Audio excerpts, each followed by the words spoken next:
Hello everyone, it is Mario here, and just recently, a Jetpack Salazzle won a 300 plus player tournament piloted by Jumori, a great Spanish player. Salazzle hasn't actually seen much usage up until now, and why is that the case? Well, in Sun and Moon, Incineroar was the main fake out user, and prior to that, Torgspero and Persian were the main candidates.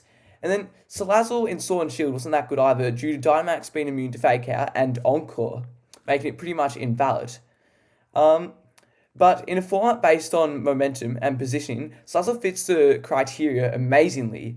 And now, more than ever, Will-O-Wisp is a must for things like Dondozo, Iron Hands, and Roaring Moon to take care of them, which makes Salazzle even better.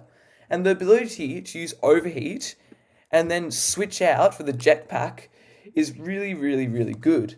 So I'm surprised I haven't seen it yet used on Dondozo teams, as if you lead Salazzle Dondozo, use Overheat, then you can get a free switching into Tatsugiri, and then let's just say use Earthquake for example to pick up 2 quick KOs. And well, it also gets Fake Out plus Encore, which is an amazing combo for things like, let's just say you lead like Roaring Moon and Salazzle. You need to get a Fake Out and Tailwind. So that means usually Roaring Moon won't ever die if you do Fake Out the right Pokemon. And then if they do Protect, the next turn you can always get an Encore off, and that means they pretty much become invalid, and you can just carry the other Pokemon with Acrobatics. It's the same thing for Amoonguss. It also, like, if you go Fake Out and then they have to Protect, you go Encore, and then they might not be able to KO Amoonguss the next turn. And if they do switch out, you can always just go Overheat, switch into a Pokemon good against it. Let's just say King Gambit if it's against like Flutter Mane or something. And then you can just pick up them with Sucker Punch as you break Sash with Overheat. It's really, really good. And also in Sun and Moon, another reason it wasn't very good in Sun and Moon was because you really had to run Focus Sash against the Z moves. But without Z moves, you can use a Jetpack super, super well. And especially in Tailwind, you always almost go first. And Mimikyu is also really, really good with this, as Disguise, like let's just say use Overheat. If something does attack you, you can always just break Disguise the next turn and then use Play Rough or Shadow Sneak, especially if you're in Tailwinds. Like Roaring Moon Salazzle's a really good lead, or even Amoonguss Salazzle's also very good. There's so many ways you can use this, it's really amazing. And then after this, I thought something really interesting is Iron Thorns. And in one of my videos, I talked about how to use every single Paradox Pokemon. You should watch that if you haven't. But I actually didn't go too much over Iron Thorns. I did say you should probably just run something like Tyranitar. But Tyranitar's a bit weak to things like Flutter Mane, and it's a bit too weak to Fire types, which are much more prevalent than ground types in the meta, unless you're using like a Terra type or something. And what Iron Thorns do, with especially Sword Stance, it can just take care of things like Flutter Mane with Focus Sash, Iron Bundle, Arcanine, Roaring Moon, with Pinned Missile that is, Meowscarada, and with Terra Grass there's no problem against things with Amoonguss, which would usually have trouble with the redirection. So it's super duper good. You can even use it against Dondozo with Thunder Punch. Like, it does so much. I didn't really realize it until now. So you should definitely start using Iron Thorns. I'd expect it to get top 4 sometime, because really, it is really good. The only problem it would have would be like Great Tusk. And that's another thing that's been really picking up. Like Talonflame and Great Tusk is another really, really good thing, because you can go like Tailwind with Earthquake, and then like you just get heaps of damage off. And Will-O-Wisp is also extremely good with it. You also have many things like Arcanine to keep Great Tusk alive against physical types, and you have mostly like things like Assault Vest and on Hydreigon and Sylveon to be able to defeat most of the special types that would usually hurt Great Tusk. So if you are using Iron Thorns, you usually have like a Great Tusk counter, maybe that being Iron Bundle or something like Roaring Moon. You can go Roaring Moon Terrafly, and that takes care of Great Tusk pretty well. And also you can see on this Dondozo team, and this is nothing I wanted to talk about, is Pawmot being super duper good with Dondozo, and especially Golden Go and Talonflame, of course. So let's just say you want to go Talonflame, Pawmot, Great Tusk, Golden Go against something that Dondozo isn't very good with.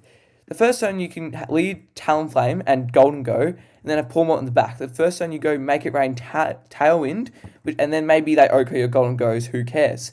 Then you get in Pawmot, your Pawmot has Focus Sash, you have Revival Blessing, you can Revival Blessing, then maybe you can do something with Talonflame. Next turn you probably get Pawmot and Great Tusk in with another one with 2 more turns of Tailwind, you go like close combat, double shock, or just heaps and heaps of damage, and then on the last turn of Tailwind, you probably have both Great Tusk and Golden Girl live and just go Make It Rain and Headlong Rush or Close Combat, which usually will pick up both KOs, and that's just a super quick game. You can pretty much flowchart every single team with that, and in things like Best of 3, which Beanie Boo Order Lap Orlando was, you will never really ever get fatigued, especially if using Dondozo. Dondozo honestly is a pretty brain-dead strategy, except in the way that you have to position it. And also, Sleep Talk Tatsugiri is very interesting, as a lot of the times people do lead Amoonguss into Dondozo. Maybe they KO the Dondozo and then spore the Tatsugiri to make it pretty much unusable. But then you can still use Sleep Talk and get heaps of damage off of that. Though I would be a bit concerned because Choice Scarf, if you are running Choice Scarf, it means that Sleep Talk won't be as good after you're not asleep. So that can maybe throw a game if you wake up too early. But yeah, Pawmot's very, very good, especially with reviving Golden Go, reviving Dondozo, so Tatsugiri is even stronger.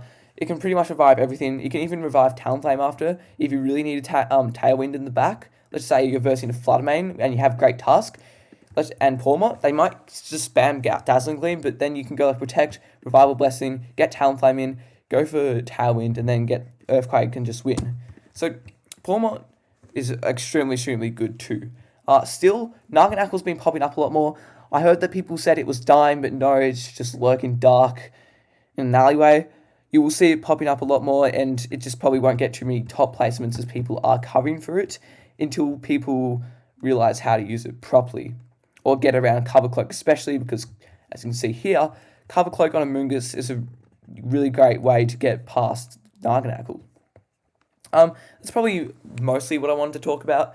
So, do use Salazzle, especially as a positioning tool. I think you should definitely try it out with Dondozo, especially with Pawmot. Pawmot, Salazzle would be a great combo just to spam Fake Out and Revival Blessing. And yeah, so maybe you could replace one of these Pokemon, or you don't even have to use Pawmot, you can just replace Pawmot as it, and just make a really good Dondozo archetype. Pawmot's also very good, and Iron Thorns is very, very underrated at the moment. I think it will do very, very well later on. And let's just say if Salazzle does pop off, you can use Iron Thorns just to KO it. So, and Volcarona. So like Iron Thorns pretty much KOs everything that you really need it to. So definitely give that a try. Also, announcement here, I also said in the last video, I'm going to do a Guess the Elo series. Guess the Elo is where you might submit a game of you on ladder. I try and predict what elo you are based on what team you're using, how you play, and I go through the steps and how you can get better and stuff like that. Then I guess the elo, your rating that being. It's a pretty fun series. A lot of fun things can happen. Try and send in your craziest games because that makes it super duper fun. And yeah, I'll see you in the next one. Please comment, subscribe, like the video. Goodbye.